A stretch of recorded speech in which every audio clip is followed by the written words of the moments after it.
Hope you don't get motion sickness. Alright, so we're on to wiring up the pick guard, and I'm going to try to show this as best as I can, you know, with what I have. So we got the pickup attached to the pick guard, nothing too fancy there, and then I have a 500K pot, which is standard for humbuckers. There's no real right or wrong about what to use as far as pot. I forget what it's called, but like the level. You can get like a 250K, you can get a 500K, you can get a 1000K, and there's even like little bits in between. And all it does is just change your tone a little bit. I mean, if you're going to use like a 1000K, you're going to have a brighter sound. If you're using a 250K, you're going to be getting, I don't know if muddy is the right word, but just kind of like a, I don't know, like a darker sort of tone. That's why like you see a lot of like single coils using 250K, just because single coils are already so bright already that it helps in kind of warming it up a little bit and just kind of like taming the high frequencies a little bit. So we go with the 500K. There's a lot of different brands out there that you can use, and I tend to use CTS just because they're pretty much the industry standard. Emerson makes good pots. Alpha makes good pots. There's a bunch of them, but I tend to just go with the CTS because I've always had good luck with them, and yeah, I don't know. It's worked for a lot of people, so it's just kind of what I go for. I don't tend to use the Emerson ones because the Emerson ones tend to have what they call a low friction pot, which just makes it really easy to roll on and off. And they might have a regular version, but all the ones that I've seen or used have been really quick, and it's really easy to accidentally knock your volume knob and accidentally turn it on or off, you know, when you don't want it to. So right now I'm just kind of twisting the ends of these just so I can just get them all nice and neat. So I have paper somewhere. Yeah, this is my little cheat sheet. I've had this forever. This tells me what's going where, just for like Tom DeLonge style builds. So for like Seymour Duncan pickups, the white wire and the red wire are soldered together, and as long as they're not doing like a coil split or anything like that, which we're not, we're just going to twist these together just so it's, you know, nice and neat, and we're going to twist the ends together and then solder them together. And after that, we're actually going to heat shrink them so that they're not touching anything. We just want a good, strong connection between these two wires, and then we don't want them to really come into contact with anything else. If we were doing a coil split, or like with like a push-pull pot, then these would come into play then, and it would go into a certain spot. But we just want them to be together so that it's just in full humbucker mode all the time. So we're going to keep those together for now. Now I have the green and the bare wire are going to the back of the pot. So the green and the bare are both grounds.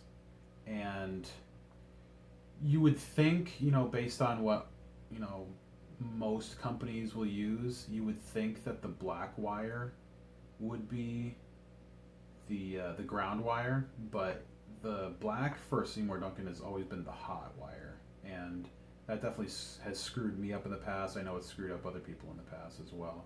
So another thing we're going to want to do with this is we're going to want to heat shrink at least the majority of this so that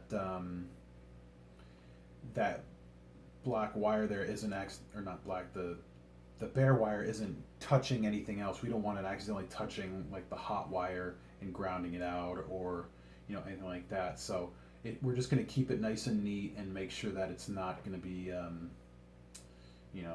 touching anything we don't want it to. Now you'll see that this is very long.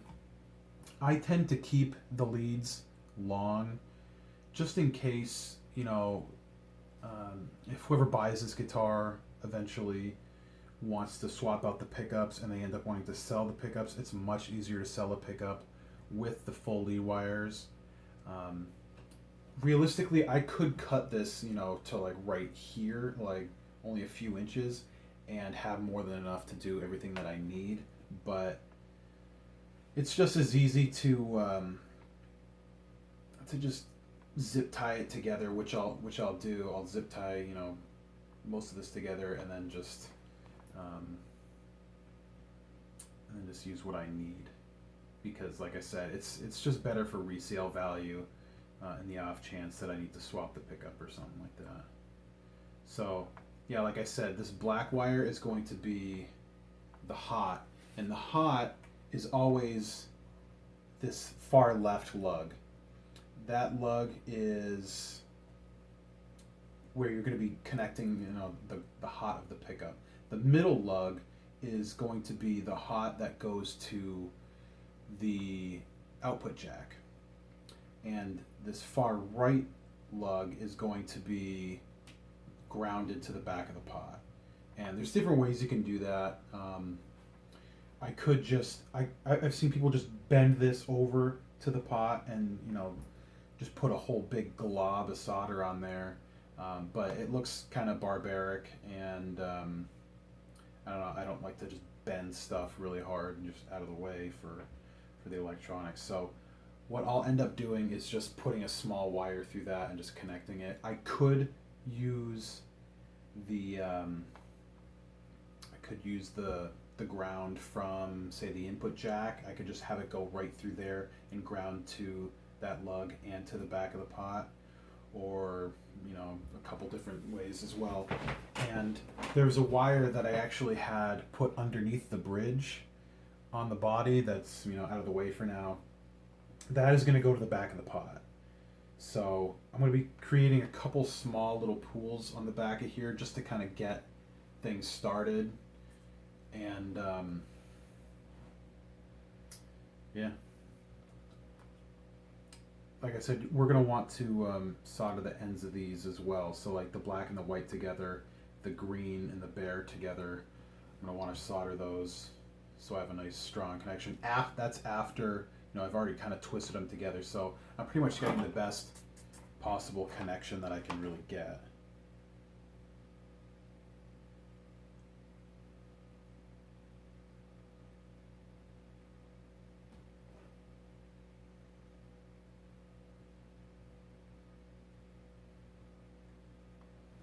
So those are together, and you do want to do the black one as well, even though it's not technically connected to anything right now, because what it's technically called is tinning, and all that really does is it just gives you that extra solder on there that is going to create a stronger connection to when I have it going to wherever it's going to go. So if I was going to have multiple connections all over the place, even if it's just single wires, I still want to cover that end in solder just so it's making a good connection, and I'm not just doing it with all bare wires. It just makes everything a bit more stable. So like I said, I'm gonna do a couple small sections to the back of the pot here. Some pots will have kind of like an oily finish on the back of the pot, and you might need to scratch it up with a razor blade or something in order to kind of get the solder to stick. I've had to do that before, but lately on these CTS ones I haven't really had much of an issue. So that's going to be good right there for when I have the wire going through that right lug there. I'll do another one, I guess, right here.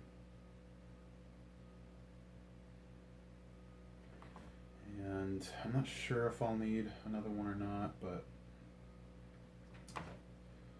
for the hell of it, I'll do another one right here, just because I have a few ground connections to make, and having them all going right to the same spot can get a little crowded, and I don't know, I might end up needing it, I might not. It's not a huge deal if I have a little extra solder on the back of this.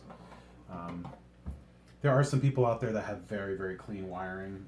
I do my best, but it's not always, you know, super, super impressive, but I do what I can.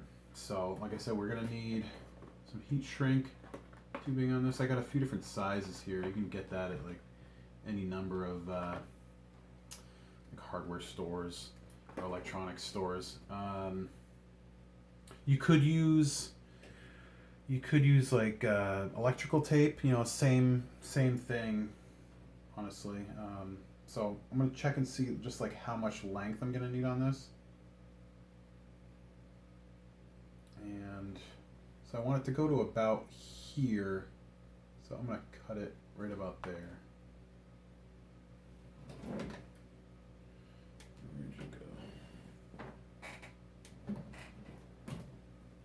Where'd it go? Oh. Just going to cut that.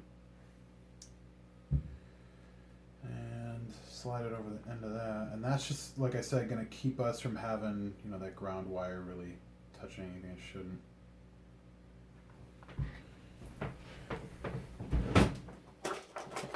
And what you do is you just use a lighter. You don't want to hold it in the same spot for too long, or you could just cause the whole thing to melt. And there you go. That's shrunken down about half the size, and it's pretty tight on there. And you can get different size heat shrink, you know, for different occasions, or applications, I should say. So I could still slide this off fairly easily, but it's pretty snug on there. I won't have to worry about that. Now, this white and red, I'm just going to take that leftover piece wherever I put it. Where did I put it? Oh, right here. And I'm just going to use that to basically seal this off so that it's not going to be, you know, in the way. And all I'm doing is just kind of folding it over like that, just so it's taking up even less room.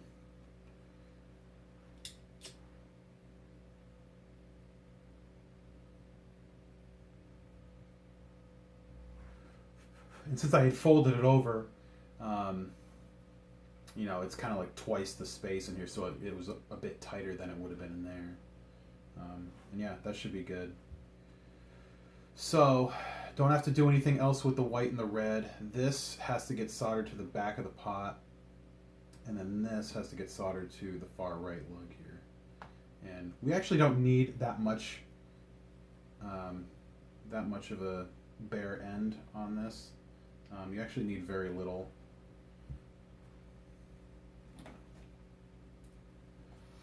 Also, check out my lighter. It's a nice little space kitty. Alright, so before I forget, I'm going to take a small section of wire .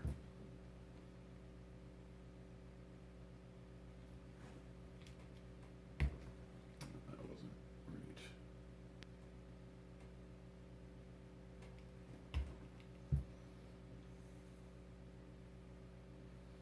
Same thing, we're just going to twist it together. And I forget what gauge this is. I think it's 22 gauge. Yeah, this is 22 gauge, which is, you know, fairly standard for guitar application. You want to make sure you get stranded wire, like I mentioned before.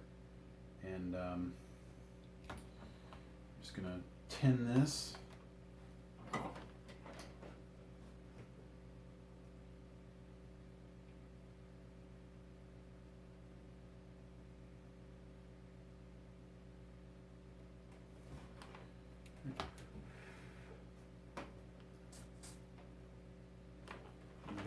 Actually, we can just put this right through here now. Just kind of get this out of the way.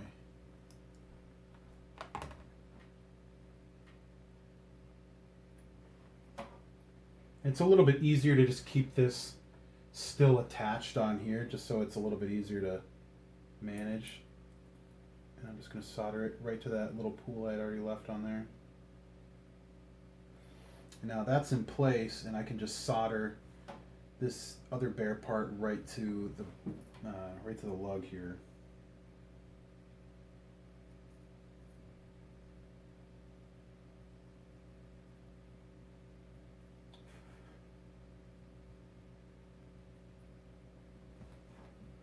All right, that looks good. So now we can just cut the rest of it right off. It'll be pretty easy.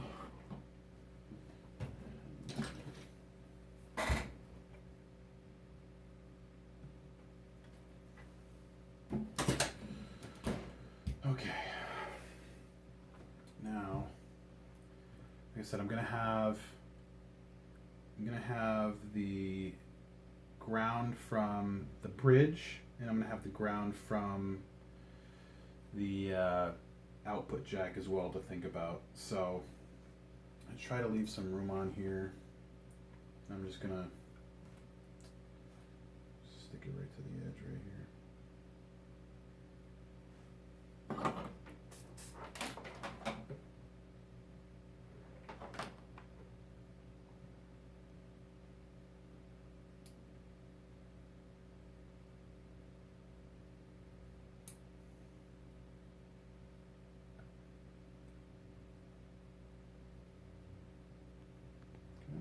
It's taking a little bit of persuading. There we go.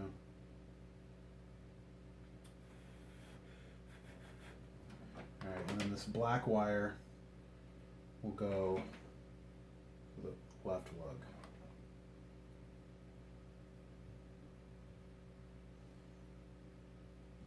It's not really wanting to stay in place. They do make these things called helping hands, which are pretty cool. That they just can pinch certain things and hold. They'll hold little like wires and stuff in place. I think StuMax sells them. They're pretty cool. All right, so that goes in there. You could create like a little loop with the end of the wire to kind of just like wrap it around, but the only problem with that is if you ever have to undo any of the wiring, it becomes a real problem, and it's so annoying to try to deal with that when you're on the other side.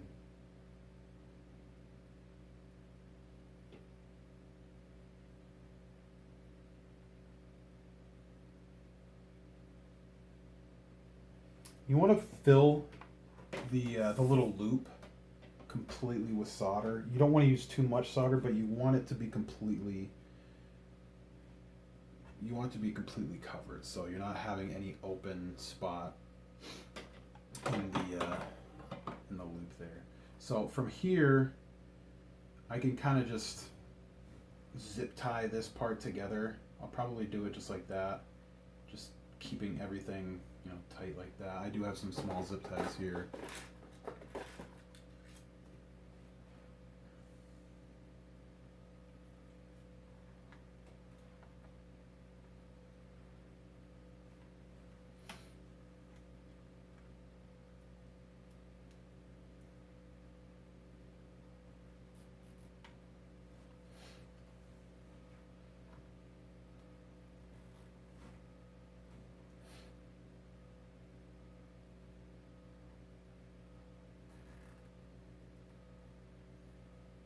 So that shouldn't be too bad. Keeps it fairly neat, and like I said, you don't have to cut any of the wires, and it's just better for long term. So now we have to wire up the input jack or output jack, and yeah, the white or the hot. I mean, you could do whatever colors you want, but I like to keep the hot as the white. And that'll be going to the middle lug right there, and then yeah, the other two grounds will go to the back of the pot. So let me get the body and bring it on over.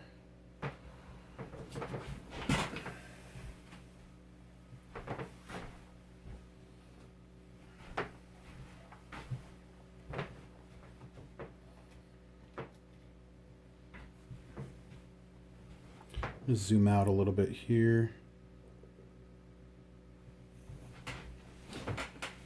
All right, so you see this green wire. This is the one that I had underneath the bridge here that was kind of fanned out. I showed that in one of the earlier parts of the series. And yeah, I haven't tinned it yet, so I'm gonna do that. You want this wire and the other wires from the jack to be fairly good length, just because if you ever have to take the pickguard off, you know, it kind of leaves you a little bit of room to just flip it over instead of, you know, having a really tight fit. It just makes it kind of difficult to deal with. I'm going to take this. I'm just going to solder it. I'm going to solder it with the other grounds that I put there.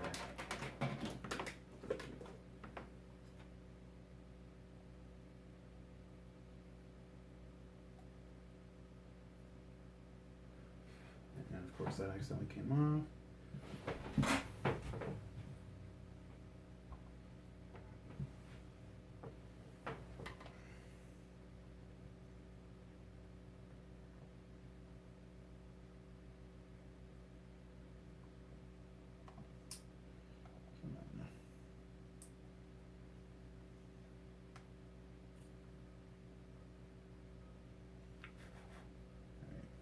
So those are good. Now I have to take care of the jack. So I already have this mono jack attached to the jack plate here, and it's a mono jack because it just has a hot, which is this outer one, and then there's the ground, which is connected to this inner sleeve here. And there are stereo jacks. The stereo jacks are meant for anything with like an active circuit in a guitar, like if you're using active pickups, or I believe you would also use that if you're doing something with like an onboard preamp or anything like that, but I'm not 100% sure. And that'll have a third lug that actually will connect to the battery circuit. So from here, I got some white wire. I'm using some nice cloth pushback, which is really easy to use. You don't have to use like a wire stripper or anything like that. You could just as easily just push it down, and then you can just push it right back up, which is really nice. You don't have to use like extra heat shrink or anything like that. I really do like that wire. I have black as well, so I'm gonna take a decent amount, just because, you know, if I have too much, then I can always just trim it, but if I don't have enough, it's kind of annoying. So yeah, I'm gonna use this much.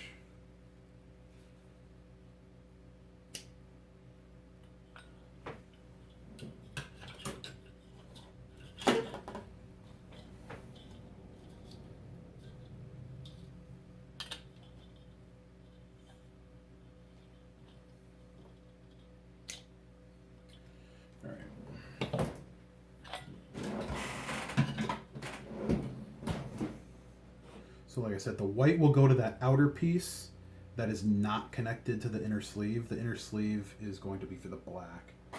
So this wire is also pre-tinned, which is really nice. You don't have to add any extra solder in there.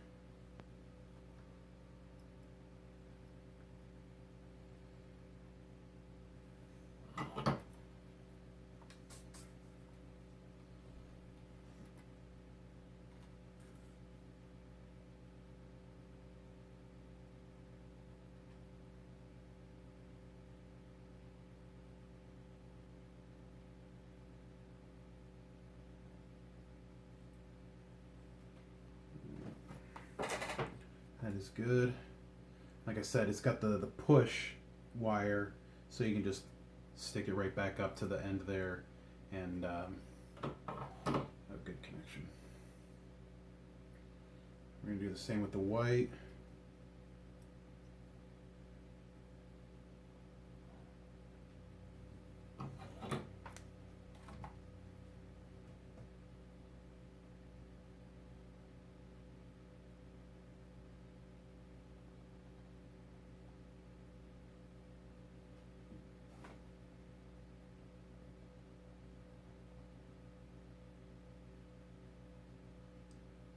Not getting quite enough on there.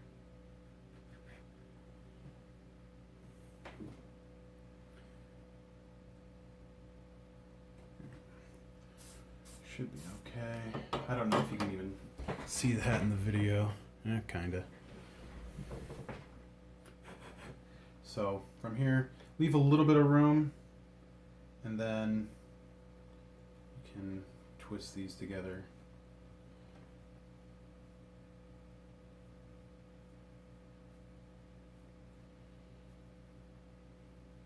Now the only tricky part with this is getting it through the small hole that is that'll go into the inner cavity there.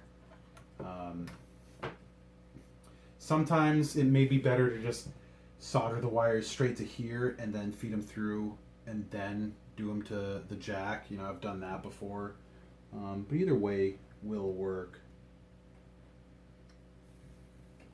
I always forget though, that's a little bit trickier to actually feed it this way. I always forget that.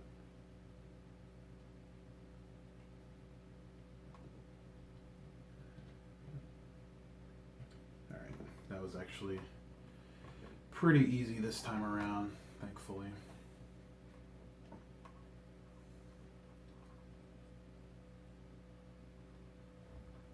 So that's just going to sit in there for now.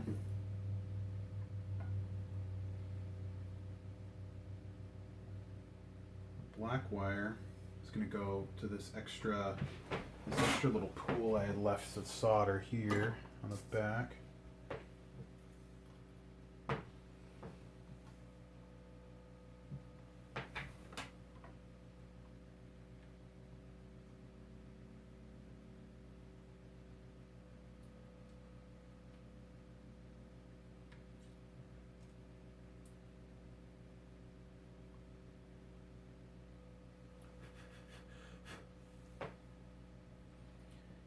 White.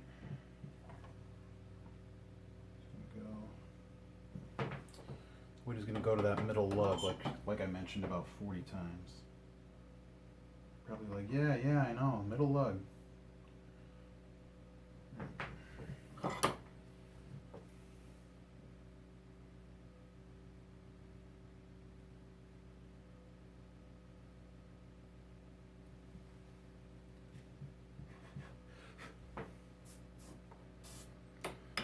Burning solder has a very unique smell. Very unique. Alright, so everything's wired. I don't do any of my Tom DeLonge builds with treble bleed circuits. I never have. I just never really saw the point. I know that they're used in the production models, but as from what I know, when I asked the guy that made Tom's actual guitars, he never put treble bleed circuits on Tom's own guitars. And that makes total sense because treble bleed circuits are basically meant to keep the treble in your tone when you're rolling off the volume. It kind of gives you a more even sort of sound because when you're doing it without it, it can get a little muddy when you roll it off. So I could totally understand why somebody would want to have a treble bleed circuit, but it's just not super necessary, especially, you know, the way that Tom played. He would just crank the volume and go. You know, if he ever wanted to, you know, tame his sound a little bit, he would just change the channel on his amp to something a bit cleaner. He would never really mess with the volume. It was either on or it was off. So I'm not going to mess with it. And I mean, like I said, you can if you want to. So now you're just going to try to feed the wires down here in a way that just kind of keeps everything snug.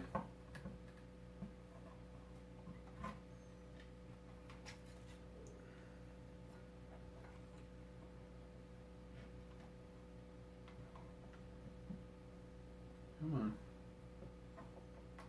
All right, so that's pretty good. Everything's laying pretty flat. You want to make sure that you know, no wires are obviously sticking out or anything like that. Nothing is screwed in. I haven't drilled the holes for any of these. I'll do that in the next video. But the one thing I will do, now that I still have everything, you know, relatively open and easy to manipulate here, after taking off my soldering iron, I'm going to turn on my amp and plug this in and just test the pickup. Now you can use, obviously there's no strings on here, but you can use like a screwdriver or something like that just to kind of touch the pickup, and if it starts making sounds, and you know, you can kind of hear the volume taping or tapering as you go, you know that all the connections are good. So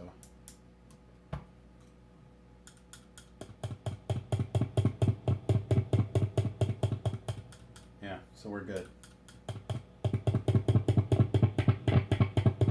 If I had, you know, tone knobs or anything like that, you would still hear the effect of the tone knob. If I had the, you know, if I had the volume all the way up and I was messing with the tone knobs, you would kind of hear the tone changing, even though all I'm doing is just tapping on the pickup. So it's a very useful trick. You know, I would not want to wire this whole thing up, have an issue, and then go to string everything up, put the neck on and everything, and then realize I have a connection problem, or, you know, maybe a wire touching another wire that shouldn't be, and it's grounding out. You know, I've had that issue before, and it's very frustrating. And just doing it this way and just, you know, pre-checking can save you a lot of headaches. So that's it for the wiring. After this, I'm going to put the neck on. Actually, first thing I'll do is screw this in, and I'll talk about it now, but what you really want to do is you want to find the spot where this sits in nicely with a jack in, because if you found a spot that seemed to work, drilled it in, had it sitting, you know, as good as you think it is, and then you try to put the jack in there and something's blocking it, it can be a real problem. So you want to make sure the jack is already in there when you're finding, you know, the suitable spot for it. So